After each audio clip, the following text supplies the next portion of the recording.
Good afternoon. My name is Chief James Fry with the Moscow Police Department. Joining me today is Captain Roger Lanier with the Moscow Police Department, Moscow Deputy City Supervisor Tyler Palmer, Colonel Kedrick Wills of the Idaho State Police, University of Idaho President Scott Green, University of Idaho Dean of Students Blaine Eccles, and Latah County Prosecutor Bill Thompson. We are thankful for all the tips and leads the public has provided in Ethan, Xana, Kaylee, and Madison's murder investigation. No bit of information is too small, and every tip will be pursued. So far, this information has helped investigators build a picture of the areas of interest and the relationships these four had with each other and our community. We still believe there's more information to be gathered, which will continue creating a window through which we view this case. We all want to understand why this happened and what drove someone to do this. The families of those involved and our entire community deserve to know. We ask anyone with any information related to what happened with these four who are in our community, their interaction with others, and whether they expressed concern or commented about someone or something strange, to get that information to us. Even if you don't believe it is relevant, investigators will review and determine if and how your information builds the picture. Sometimes what a video or picture doesn't show is equally as important as what might be there. Information on how to submit tips and updates on the investigation can be found on the Moscow Police Department webpage. We continue moving forward to understand why this occurred in our community and seek answers to bring justice for the victims and their loved ones, because they deserve it. I personally want you to know we care, and we will continue to work hard to get these answers for these individuals. At this time, I'd like to introduce Captain Roger Lanier for an update on what we can currently share about this investigation.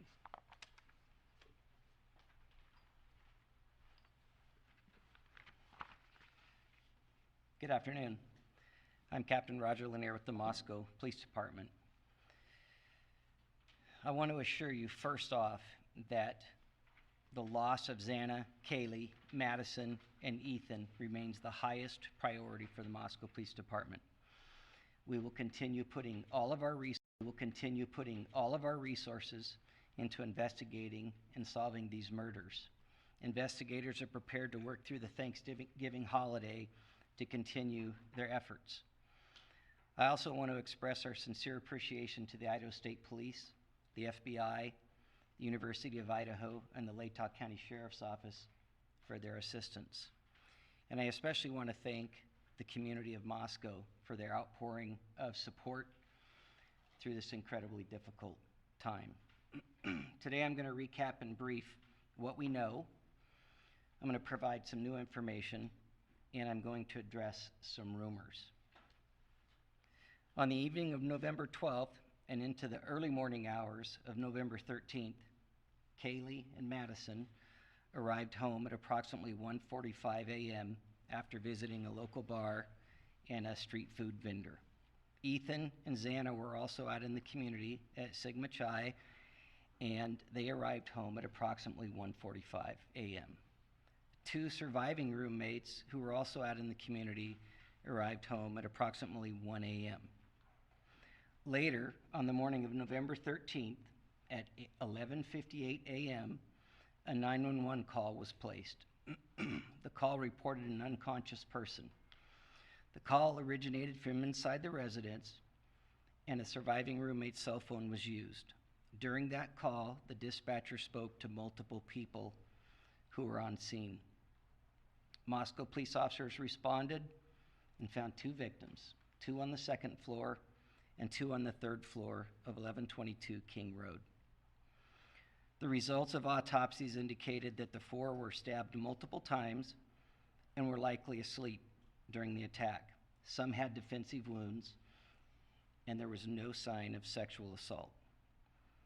We do not believe the following individuals were involved: the 2 surviving roommates, the male seen in a grub truck video circulating on the internet, a private party who drove Kaylee and Madison home, any of the individuals who spoke to the dispatcher on the 911 call. We're also aware of a male whom Madison and Kaylee had called several times the morning of November 13th, and we do not suspect that individual. Detectives have canvassed the neighborhoods looking for evidence, physical evidence, video surveillance, and they've contacted numerous residents to see if anybody may have seen or heard anything. They continue requesting tips that can be sent to our tip line or called in to our tip line. The specific areas that we're interested in are detailed on maps on our city website and our Facebook page, but as stated earlier, generally south of Taylor Avenue to Palouse River Drive, and the area west of US 95 over to the Arboretum. We have heard mention that Kaylee stated she may have had a stalker. Detectives have been looking into that, and to this point have been unable to corroborate the statement, although we continue to seek information and tips regarding that report. No suspects have been named or arrested, and we continue looking for what we believe to be a fixed blade knife used in the murders. We have not released the names of any of the subjects who spoke on the 911 call, and we have not released the call itself. Any online reports of the victims being tied and gagged are not accurate. Regarding the resources that we've put forth in this investigation, the Moscow Police Department has 4 detectives, 24 patrol officers, and 5 support staff dedicated to this investigation. The FBI has 22 investigators in Moscow and 20 additional agents assigned in various locations, as well as 2 members of the Behavioral Analysis Unit. The Idaho State Police has 20 investigators, a public information team, a forensic services and crime scene team, and 15 uniformed troopers who have been valuable in helping provide community patrols and safety patrols. We very much appreciate their support. This is our highest priority. It will remain our highest priority. We owe that to the families. At this time, I would like to introduce Colonel Kedrick Wills from the Idaho State Police.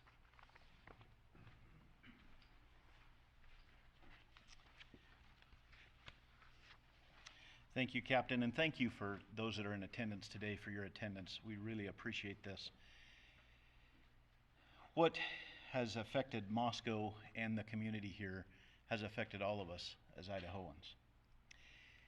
We have a way in Idaho that the communities come together in tough times, and this is one of those tough times. Leads from the community are important, and as the captain spoke, no tip is too small, and we would urge anybody that has any information whatsoever to please provide that to help us solve this case. The lead agency of this case is Moscow Police Department with Chief Fry and his dedicated team of professionals, and the Idaho State Police's role is to support them and their good work here. There is an awful lot of efforts going on behind the scenes, and I'll explain why it's behind the scenes in just a moment. But what can't be seen isn't always known of what we do in law enforcement, and I'd like to explain that in just a moment. But the Idaho State Police and the FBI continue to provide resources to this investigation. I would like to speak for just a moment, if I could, not about this specific case, but rather an overview of how cases are investigated, so that maybe it'll give some sense of the why of the timeline here. We understand you want answers. We want answers too. But these take time, and if I could explain just a minute about the process here of what we go through just generally in investigations. So we use in advanced investigative techniques and crime scene processing. So what happens when a call comes in the original officers, the first officers that respond to a scene, and then once that they've got their work there and determined that they need some additional investigative assistance, then they call investigators to come and help process that scene. And oftentimes it requires a forensics team to help process that scene. And when I say process the scene, what we're looking for is we're looking for any evidence that may help us to be able to find the people or person responsible for what we're seeing. And so we're collecting biological evidence, we're collecting latent evidence, whether it's shoe prints or tire marks or anything like that. We're trying to collect that evidence. We're trying to we do that through photographs, we do that through 3D mapping to be able to map the scene. We identify and we mark evidence, and then we collect that evidence. And then we look for any evidence that we think may be helpful. And once that is done, then we package all that evidence up and we send it off to forensics laboratories to be analyzed to see if it can help provide clues of what's happening. All of this takes an immense amount of time. The reason this is important to understand is because it's important that while this is such a tragic circumstance that we find ourselves in law enforcement, we believe we owe this to the surviving families to get this right. And so we're not willing to sacrifice speed for quality. We do testing for blood, we do latent print processing, any documentations for anything at the scene so that we can reconstruct that scene at a later date. If I could share just a few statistics of this particular crime scene. At this crime scene, we collected 103 pieces of individual evidence. We took approximately 4,000 photographs. We've conducted multiple 3D scans of the residents, and we have hundreds of hours used by technicians and investigators, including our forensics team and detectives from multiple agencies. We've processed over 1,000 total tips and conducted 150 interviews.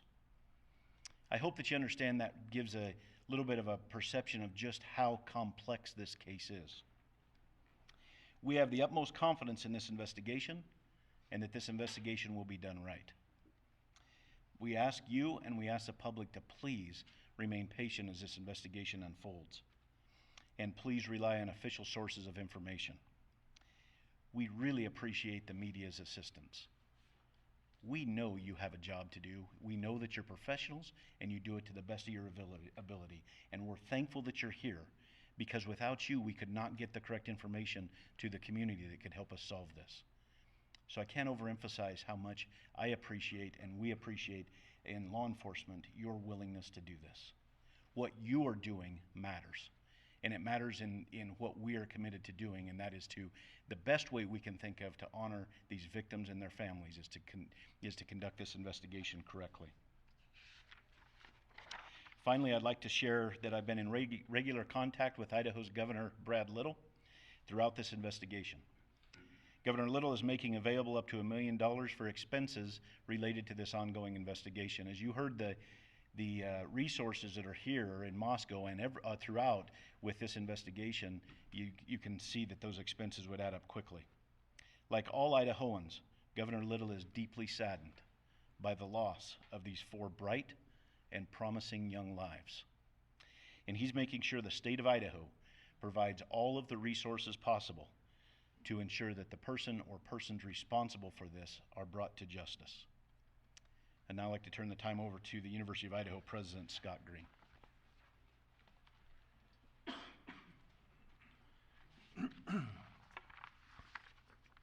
Good afternoon, I'm Scott Green, President of the University of Idaho.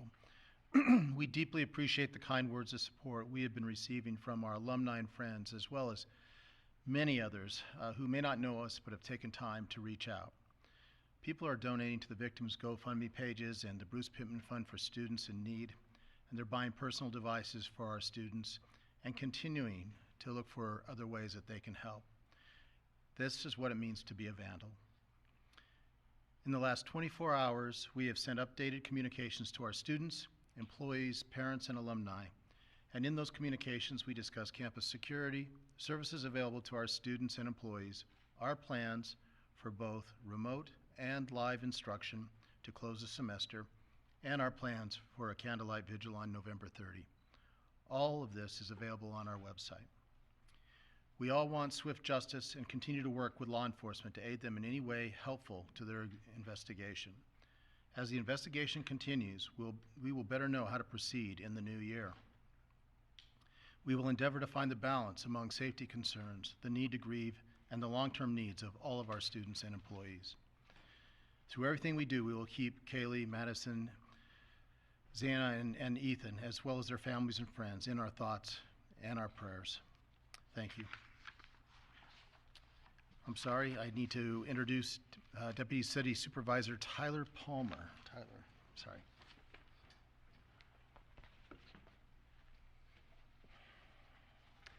Good afternoon, my name is Tyler Palmer. I'm Deputy City Supervisor with the City of Moscow, and I'm here today on behalf of Mayor Arthur Betke, the Moscow City Council, and Moscow City Administration. The loss of Kaylee, Madison, Xana, and Ethan has sent an overwhelming, palpable wave of grief, confusion, sorrow, and anger through our peaceful community.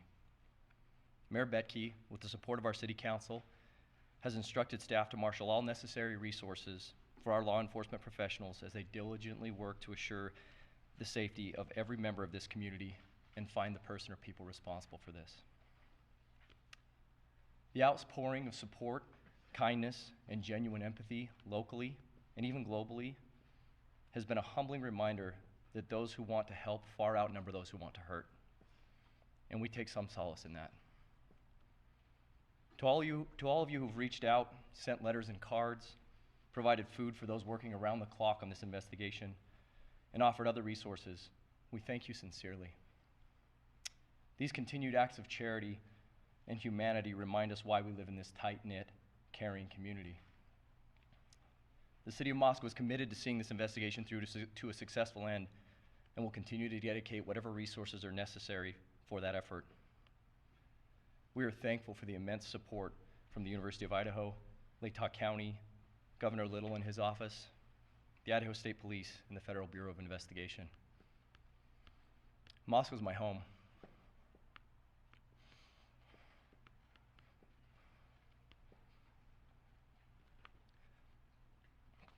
And I know we won't be defined by tragedy, but how we respond to it.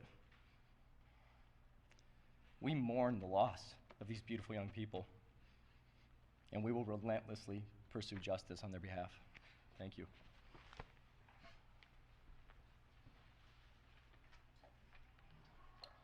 So we would like to open it up to any questions, but I would like to ask if there's an Argonaut reporter here that would like to ask, and then second after that, an Evergreen reporter, if there's one in the room. So let's start with the Argonaut, please. I'm with the LCSC Pathfinder. Can I speak? James Torman Aldrich with the Argonaut. I have two questions, if that's all right. Firstly being what the police presence is going to look like after Thanksgiving break and how long that's going to last. So I'll go ahead and answer. The police presence is going to be very heavy after the break. We have Idaho State Patrol that will also still be in the area, and you'll see a high impact of patrol officers and troopers, as well as Lake County Sheriff's Department personnel in the area. And then secondly, will there be any possibility of the release of the 911 phone call, even in transcript form? Not at this time. That's part of our investigation.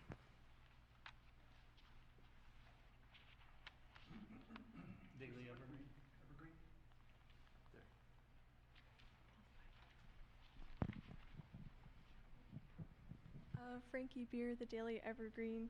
I guess the Moscow PD press release mentioned looking into hundreds of pieces of information about Kaylee's potential stalker. I was wondering what led you to believe she did have a stalker possibly, and why those pieces of information haven't come up with conclusive results. I'm actually going to let Captain Lanier answer this question, okay? Thank you, Chief. We obtained information through some of our interviews that Kaylee had made some comments about a stalker, so that's where that came from. We have followed up looking at specific time frames in specific areas of town. So far, we have not been able to corroborate it, but we're not done looking into that piece of information. Thank you.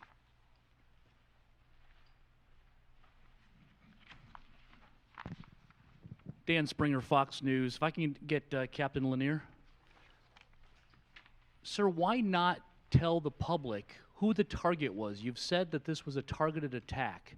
Why not tell the public who was targeted? If it was multiple people, it would go a long ways to telling the public what you're looking for and who you're looking for, the type of person you're looking for. Why not do that to alleviate some of the fears out there in the community? Well, first and foremost, we have the integrity of the investigation to preserve. And we feel like that information is integral to us and how we conduct our investigation. Releasing that to the public may or may not flood us with a lot of information that's not relevant or specific to what we're looking at. Don't you want more information from the public? We do want more information, but we don't want to put our investigation in jeopardy by releasing what we have. There's always a balance between what you're willing to release versus what you're trying to gather. We've told the public very clearly from the beginning that we're looking for a knife. We've told the public very clearly from the beginning that we believe it was a targeted attack. I mean, to be honest, you're going to have to trust us on that at this point, because we're not going to release why we think that.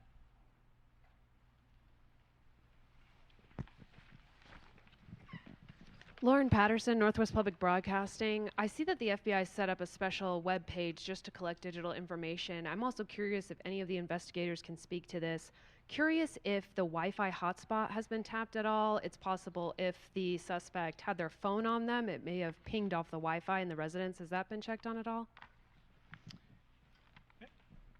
As I stated, our investigation is looking at every avenue of every piece of evidence that we can. The FBI has given us a website for any downloads of video or anything, so we ask people, if you have any of that, to send it to us, please.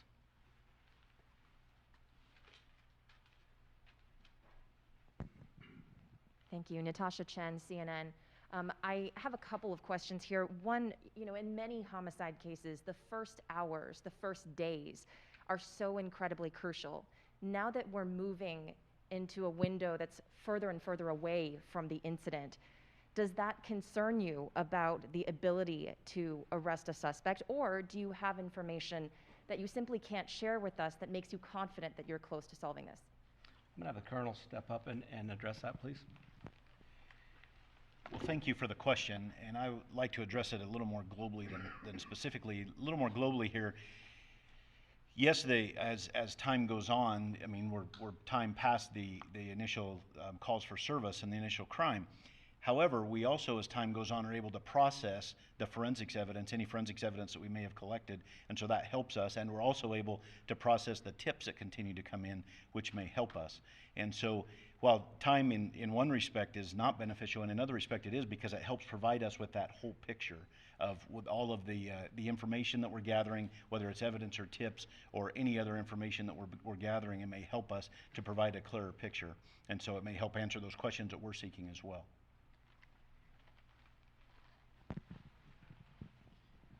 Hi, Angela Palermo, Idaho Statesman. I was wondering if there's any evidence that suggests the attacker visited the first floor where the two surviving roommates were? That information will not be released at this time. It's part of our investigation, and as we stated earlier, there's many things that are involved in an investigation that we will release and things we won't.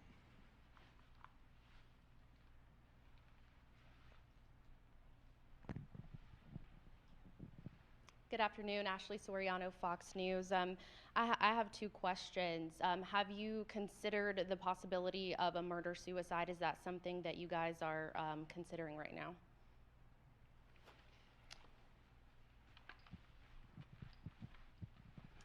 That question has been asked previously, not at a press conference. It's certainly something that we looked at in the early part of the investigation. It is not something that we're looking at this time.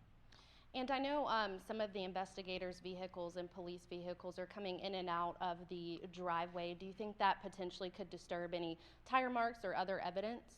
Yeah, so the question has been asked about why did the crime scene tape expand, and that's not uncommon. When the first officers arrived, they tried to cordon off what they thought was important. We immediately expanded that when the investigators got there to process the scene. And Logically, as this progresses, and you've seen this through our press releases, we have expanded it to several areas of the city and have in fact canvassed entire neighborhoods. So we try very, very hard to uncover every single bit of evidence possible in an area before we move on to the next area. So yes, we've looked at everything that we think we need to look at in and around the crime scene at this point. But do you believe the cars coming back and forth in the driveway, potentially like tire marks or foot marks, that there could have been?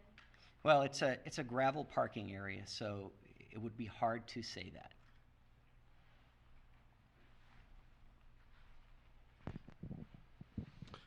How are you folks holding up? How are your detectives and officers holding up? And Chief, you mentioned that detectives are prepared to work tomorrow on Thanksgiving, so is the expectation that they will be? That is correct. We're going to have many detectives and agents working all the way through this incident.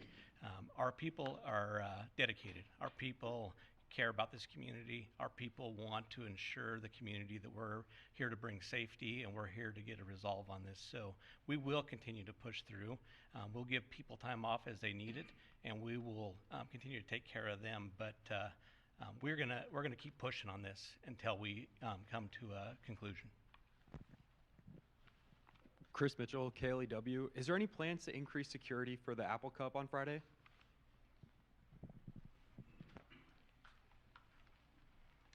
Well, I can't speak to what's going on in the state of Washington. I can only speak to what we're doing here on the campus of the University of Idaho in concert with President Green and his team. We are absolutely, with the Idaho State Police and the Moscow Police Department, we are 100% dedicated to making sure that this continues to be a safe place for students to do what students need to do. And so that's why we have so many uniformed troopers here that aren't necessarily assisting with the investigation, but rather here to help with the campus security. And President Green and his team have been fantastic in helping to strike that balance to make sure that we have law enforcement resources here. So while I can't speak what's going on anywhere else, I can tell you at the University of Idaho we have a lot of state troopers, a severe increase of state troopers and Moscow police officers here, both on campus as well as throughout the community.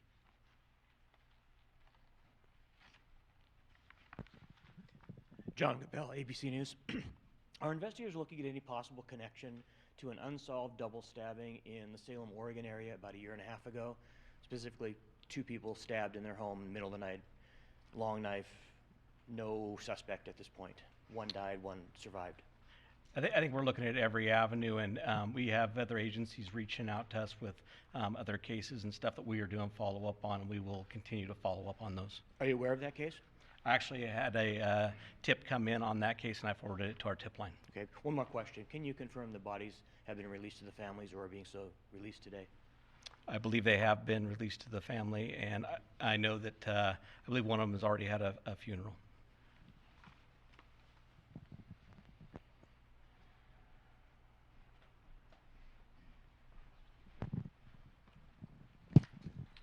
Destiny Martin with the LCSC Pathfinder.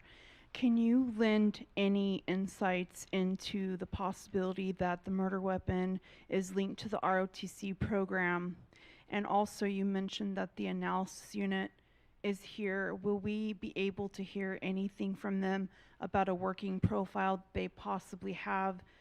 And on that note, have you guys ruled out the possibility that the killer might be a female? So we look at every avenue. We're looking at every group of people. Like I said early in our first press conference, we're not going to let any stone go unturned. I believe can you just clarify your second portion of that question? Oh, the BAU, sorry. Yes, I would like to know if the BAU has a working profile because, you know, you look at victimology. Sure. Are you able to tell us who was killed first on the time of death so that we may understand, like, who was, if it was a targeted attack, it would make the most sense if they killed one of the roommates first and then maybe the other two, you know, I know Sure. This is not speculation, I'm getting off topic. My question is are you guys looking at a working profile? Have they come up with anything new regarding the motive or intentions of the killer or killers? The BAU unit is working diligently to do what they do. Will that be provided? I'm sure that may be provided once the conclusion of this case comes together. But they are continually taking in information and reading reports and gathering information for that. Good afternoon, Chief. Amanda Rowley with Crime 2. Seeing some speculation with some of the cars being searched this past week. Wonder if you can squash some of the rumors and that speculation. Is there anything you can share specifically on the white car out front, and then a follow-up for the university after? So I'll have Captain Lanier go ahead and come up with that. Thank you.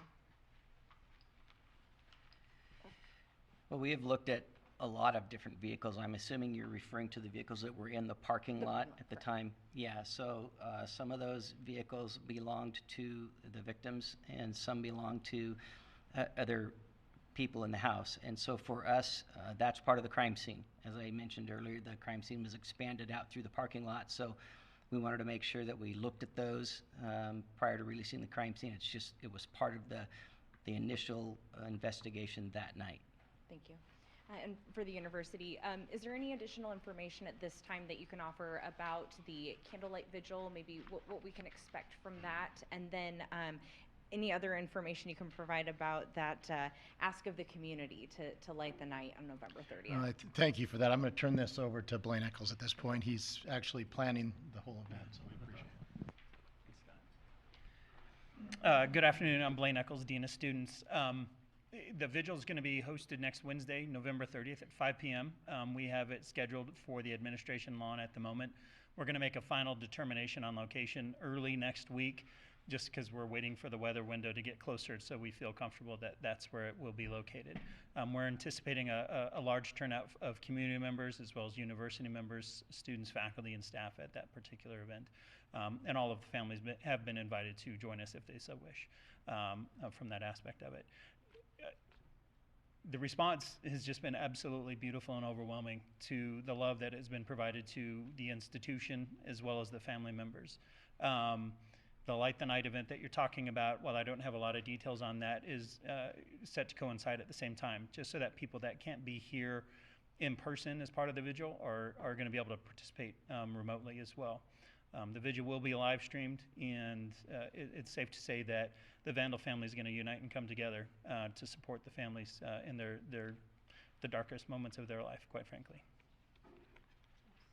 So I'm going to go ahead and take 2 more questions, okay? Jordan Smith, KXLY. At this point in time, do investigators know which entrance the suspect used to enter the residence, if this was someone who might have known the door code at the front or maybe used the back door? Once again, that's part of our investigation. We're not going to release that information this time. Thank you.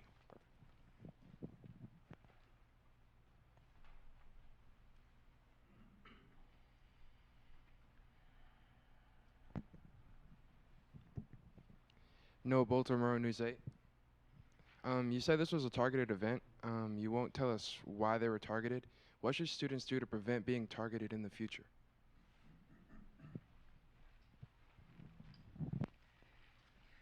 Well, that's a great question, especially in light of what just happened. If you would have asked us 9 days ago, we would have had probably a different answer. Moscow's always been a very safe community. In light of this, and maybe we should always look at it this way, vigilance, always traveling in pairs, knowing where you're going, telling someone when you arrive, and just that kind of general awareness. Maybe we should, as a community, have always been doing that. You know, in some ways, this took our innocence. I would tell students that you need to stay with a friend. I know that the university staff is looking at different options to increase some of the safety on campus and providing certain options to students. So, yeah, going forward, there's a lot of things that maybe we wish we would have done before, but we need to start doing now. So I'm going to go ahead and close, but what we do want to let our community know that we do care. We do want to provide a safe environment. We will continue to work hard, and we'll continue to do everything we can. We want people to be vigilant. We want people to report anything suspicious to us and let us get there and handle it. But we are here to provide that safety. So I want to thank you today for coming, and I appreciate your questions.